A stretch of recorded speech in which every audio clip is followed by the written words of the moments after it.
Ito na. Ito na ang umpisa ng pagtatanim namin ng talong. Yes, yan. Yan. Marami pa kaming itatanim. Yan. Dito naman yung aking talbos. Yan. Ako ang nagtanim nito.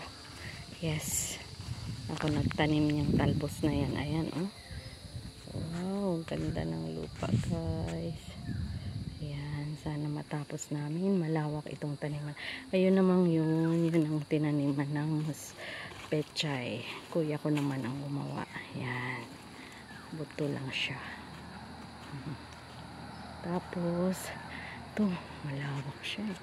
Marami pa kaming itatanim na okra at saka, ayan.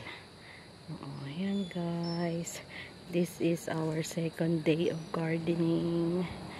Ayan. Thank you.